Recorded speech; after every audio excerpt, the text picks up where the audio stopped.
Assalamualaikum warahmatullahi wabarakatuh. Selamat pagi semuanya untuk kawan-kawan. Semoga sehat dan kuat selalu buat menghadapi ujian tentunya.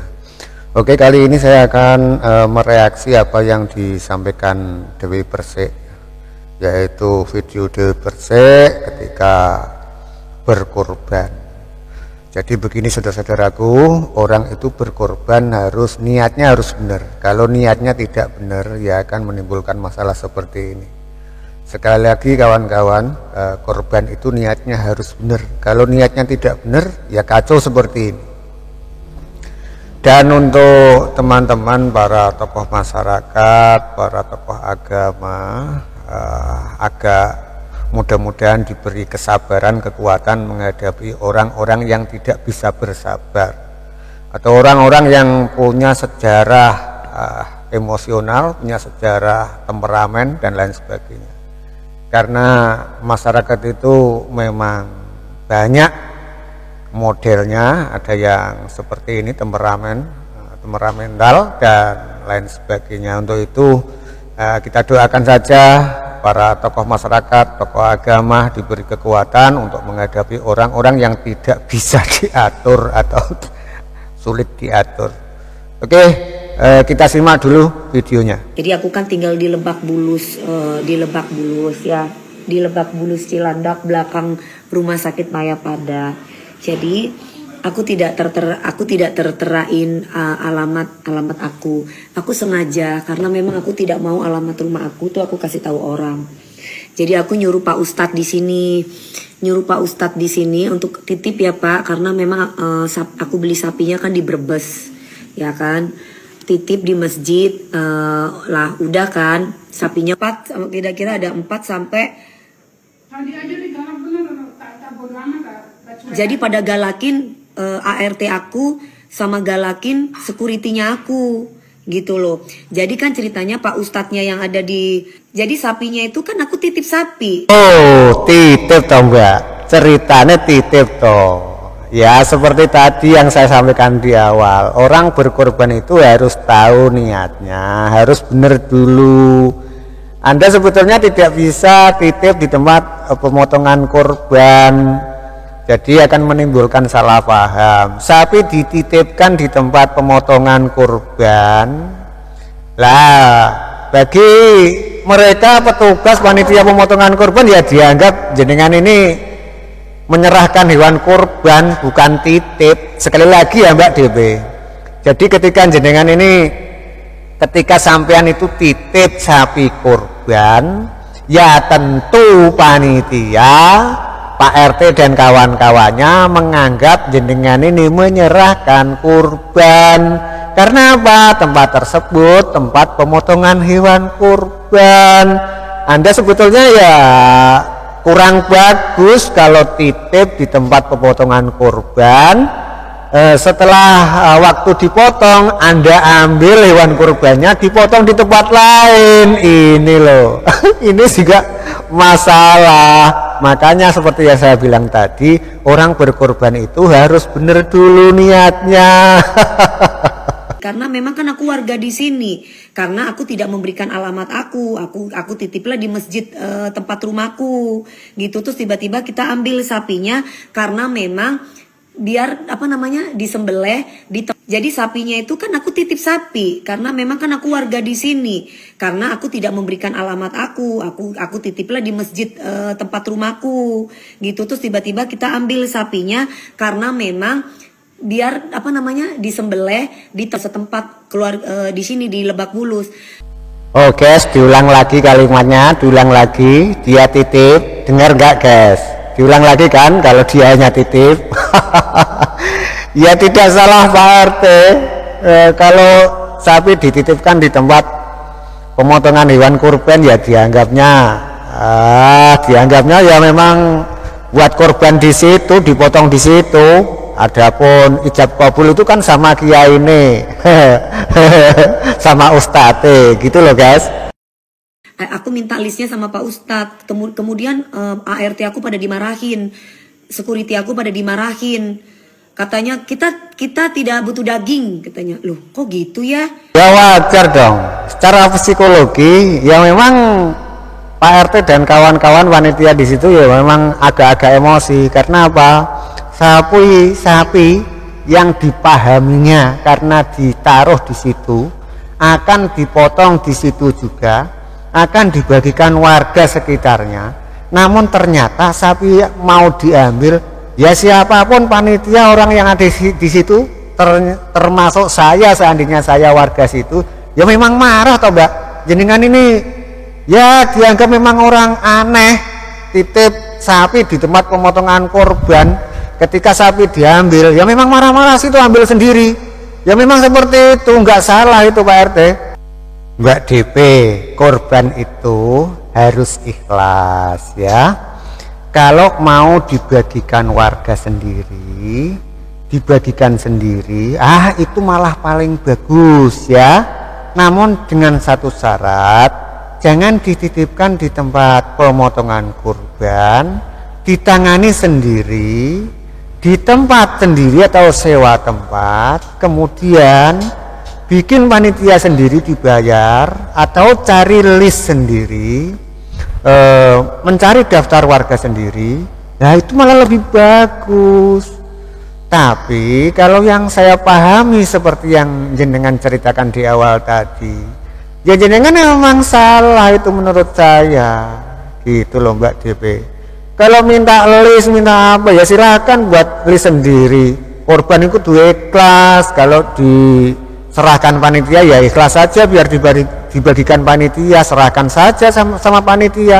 Kita harus percaya. Kalau tidak percaya ya silahkan tangani sendiri dari nol gitu loh Mbak. Kok kita nggak butuh daging? Karena kan di sebelah itu kan ada bayarannya 750 sampai 1 juta. Nah teman-teman aku ini bilang daripada menyusahkan warga Lebak Bulus, mendingan kita bawa ke tempat kita, nanti kita list orang-orang yang nggak mampu ada berapa orang, kita bagi. Nah, tapi yang membuat aku tidak terima itu adalah kenapa ART aku sama security aku dimarahin. Terang saja dimarahin karena mereka kecewa, yang sementara awalnya mereka menganggap sapi akan dipotong di tempat kurban situ, dibagikan di sekitar warga situ, tapi ternyata anak buah Mbak DP ini, ART jenengan ini ngambil. Ya terang saja kalau warga marah, Pak RT juga ikut marah gitu loh Mbak. Kok nggak paham? Ya jelas loh Mbak kalau marah. Kenapa? Terus Pak RT-nya bilang kita tidak butuh daging, kok jadi ngamuk ya? Harusnya kan Pak RT nggak boleh ngamuk dong. Memang Pak RT bukan manusia, tidak boleh ngamuk. Pak RT itu manusia Mbak, punya kesabaran, punya batas-batas kesabaran, yang ngamuk juga. Kalau Pak RT-nya mungkin nggak butuh daging karena udah mampu, tapi bagi orang-orang yang membutuhkan itu kan butuh daging Pak RT. Jadi Pak RT tuh nggak boleh loh marah-marah sama ART saya ataupun sama security saya. Nah jadi ceritanya tuh gini ke saya, Pak Ustadznya tanya, Mbak DP mau pahanya? Aku kaget dong, hah mau pahanya Pak? Aku bilang sama ART aku, enggak dong, kalau ibu berkorban sapi ya udah sapinya buat orang yang nggak mampu, saya nggak mau. Anda pengen tahu jawabnya ketika Anda ditawarin paha? Itu karena dari wajah jenengan saja, dari wajah Mbak DP, ini orang yang tidak paham, jadi sulit memahamkan. Makanya daripada ribet-ribet, Mbak DP ini ditanya minta pahanya, ya begitu. Karena ya mungkin Pak Ustadznya atau siapa itu susah menjelaskan pada Mbak, sehingga ya dianggap Anda ini orang tidak tahu, ngeyel, ya dikasih pertanyaan yang sederhana kayak begitu aja. Karena pertanyaan itu kan diberikan sesuai dengan kemampuan yang ditanya. Jadi Pak Ustadz atau Pak RT yang tanya itu tidak salah Pak Mbak, karena pertanyaan yang diberikan itu menurut ukurannya sesuai dengan kemampuan yang ditanya gitu loh Mbak. Saya bilang kayak gitu. Kok mau butuh ininya? Ntar dulu jangan dipotong. Saya biar tidak merepotkan warga setempat, biar teman-teman aku aja yang motong sapinya. Tinggal nanti di list aja warga Lebak Bulus ini mana aja yang butuh, yang nggak mampu kita kasih daging. Tiba-tiba katanya Pak RT-nya sama ada beberapa warga bilang ke asisten saya dan juga kepada security saya, gimana ini sapinya saya itu katanya mau dilepas hanya gara-gara yang motong bukan mereka. Saya tuh sapinya kalau nggak diambil sampai jam 7 kita lepas sapinya katanya. Laki-laki bener kan? Ya memang dilepas karena ditaruh dititipkan di tempat pemotongan kurban. Ditaruh di tempat pemotongan kurban, kalau tidak diambil ya memang dilepas. Kalau tidak dilepas nanti ya diambil panitia yang lain dipotong nanti. Gitu loh Mbak. Karena Anda salah menitipkan barang. Kalau mau bantuin sini bayar sama saya 100 juta gitu. Lo ya apa sih Pak RT ini ku? Wes gak apa-apa ben kon delok iku Pak RT nang aku iku. Karpe dewe nggak boleh kayak gitu Pak, masih banyak orang-orang yang membutuhkan. Warga-warga Bapak itu masih banyak yang membutuhin, sini bayar sama saya 100 juta gitu. Lo ya apa sih Pak RT ini ku? Itu kalimat yang mau disampaikan Pak RT. Menurut saya, berapapun uang yang kamu berikan untuk memberikan upah kepada saya, mengangkat sapi, memasukkan memasukkan ke dalam truk, ngangkat, saya tidak mau menerima berapapun uang yang kalian miliki. Itu dengan bahasa yang sederhana, bayar 100 juta. Mungkin itu yang mau dikatakan Pak RT. Pak RT tidak bakalan mau membantu membantu mengambilkan sapi ini, tidak mau. Karena apa? Itu ada risiko juga. Gitu loh Mbak. Ya berapapun uang yang Anda miliki, dia tidak mau. Karena sudah merasa kecewa. Itu loh. Dengan mengatakan bayar 100 juta pun tidak mau, itu maksudnya. Wes gak apa-apa ben kon delok iku Pak RT nang aku iku. Karpe dewe nggak boleh kayak gitu Pak, masih banyak orang-orang yang membutuhkan. Warga-warga Bapak itu masih banyak yang membutuhkan. Bapak aja waktu itu sembako nggak nyampe ke orang-orang itu. Ya, anak sembako barang nggak nyampe. Ini kan tuduhan. Menuduh artinya apa? Pak RT sudah dituduh tidak menyampaikan amanat, sembako tidak sampai kepada penerimanya. Ini repot anjing, di warga yang seperti ini repot. Ya lebih baik kalau bersedekah ya antar sendiri, cari sendiri. Kalau mau berkorban ya potong sendiri, bagi-bagi sendiri, begitu aja. Wah ya memang sulit urip karo wong ini. Gak boleh Pak kayak gitu Pak. Idul Adha itu tahu Pak artinya apa? Menyembelihkan hewan kurban untuk orang-orang yang gak mampu Pak. Gak boleh kayak gitu Pak. Bapak itu bisa marah-marahin orang. Masa kita cuma minta tolong bisa gak sapinya, katanya sapinya jangan taruh sini, ngotor-ngotorin. Loh kok kayak gitu Pak Anda Pak? Benar kan? Kalimat seperti ini kan tidak usah diperjelas lagi kan? Sudah jelas kan, sudah cetho kan. Saya bilang tadi apa? Ya kita dengarkan saja dulu ya. Pak RT kok kayak gitu, ini viralkan ya guys. Pak RT Lebak Bulus nih, ngamuk-ngamuk. Gara-gara saya naruh nitip sapi, terus udah gitu ada warganya bilang bayar kalau mau dibantuin bayarnya 100 juta. Nitip sapi guys, nitip sapi. Bukan mau memotong hewan kurban di situ, hanya titip saja, motongnya di tempat lain guys. Bantuin sembelih? Enggak, kalau bantuin sembelih Pak Ustadznya bilang bayarnya 700 sampai 1 juta. Terus anak-anak relawan bantuin anti ya udah kita aja yang sembelih, ada kok Pak Ustadz, tenang aja, nanti bukan masalah duitnya. Oh ya udah, nah maksudnya itu kan kita nggak tahu sembelihnya itu di tempat itu di rumahnya siapa, nanti itu nggak ngerti kan, karena nanti selama ini nitipinnya di Polsek Cilandak guys gitu loh. Nah ini saya tuh cuma nitipin sapi, nyuruh Pak Ustadz untuk mengelis orang-orang yang nggak mampu ceritanya. Tiba-tiba si Pak Ustadznya bilang, oh iya sapinya kita mau ambil, mau kita sembelih karena kita nggak mau ngotorin tempatnya orang. Tiba-tiba dia ngamuk-ngamuk dong, dia ngamuk-ngamuk. Kita kan minta tolong, ayo Pak, kita warga masyarakat untuk membantu, ada toleransi gitu. Jawabnya apa? Kalau mau dibantu bayarnya 100 juta. Kita tidak butuh daging, katanya Pak RT-nya sini, Pak RT Lebak Bulus. Pak RT kok kayak gitu, ini viralkan ya guys. Pak RT Lebak Bulus nih ngamuk-ngamuk gara-gara saya naruh nitip sapi, terus udah gitu ada warganya bilang bayar kalau mau dibantuin bayarnya 100 juta.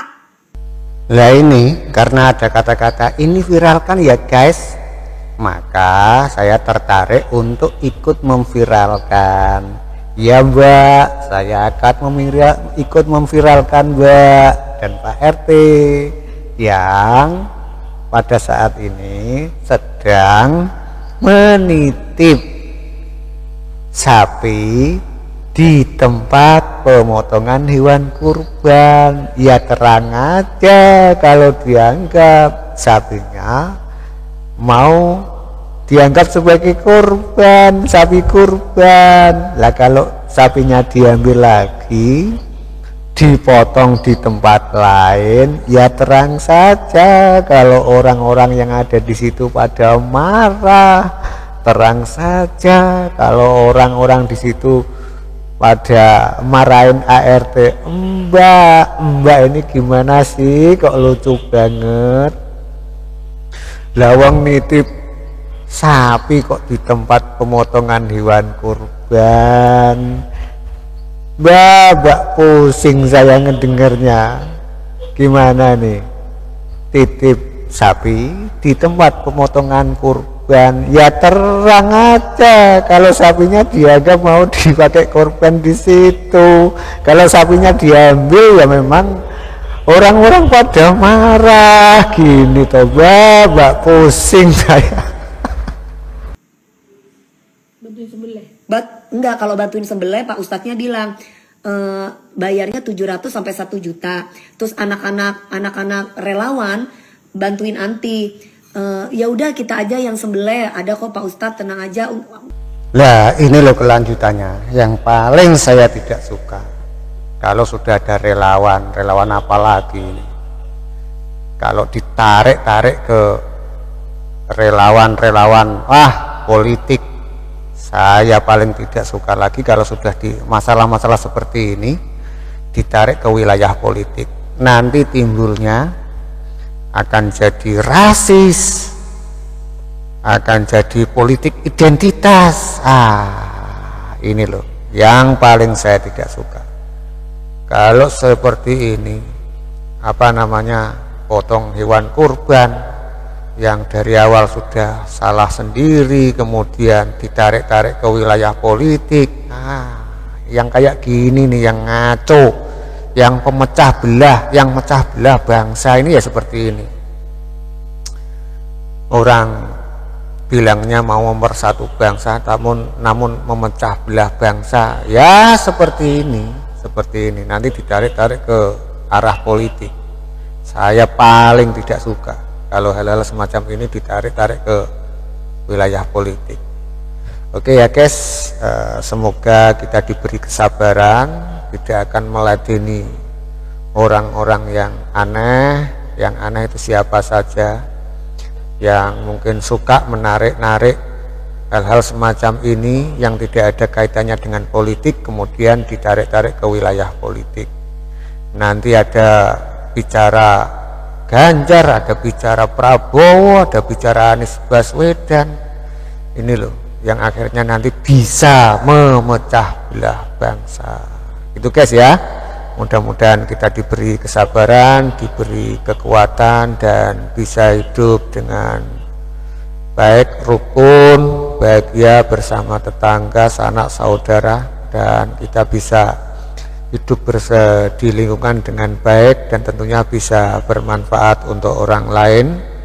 Dan mudah-mudahan kita diberi kekuatan untuk menghadapi hal-hal semacam ini, sehingga kita tidak terpancing emosi untuk melakukan hal-hal yang tidak kita inginkan. Terima kasih, mudah-mudahan ini juga merupakan pencerahan. Dan juga saya minta maaf pada Mbak DP ya, karena saya tadi setelah melihat video ini saya malah ikut emosi. Tapi sebetulnya ini hanya karena salah paham saja di antara kedua belah pihak. Salah pahamnya karena dipicu, yang pertama karena Mbak DP ini menitipkan hewan kurban di tempat pemotongan kurban, sehingga panitia tempat pemotongan kurban ini tersinggung. Karena apa? Sapi yang dititipkan diambil. Lucu pokoknya lucu karena apa?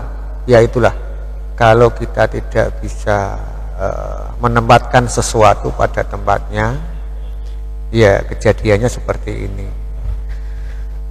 Entah kejadian ini disetting seperti itu, direncanakan atau tidak, saya tidak tahu, wallahu a'lam. Namun saya melihatnya hal-hal semacam ini jangan diulang lagi dan jangan dibawa-bawa ke politik. Terima kasih. Wassalamualaikum warahmatullahi wabarakatuh.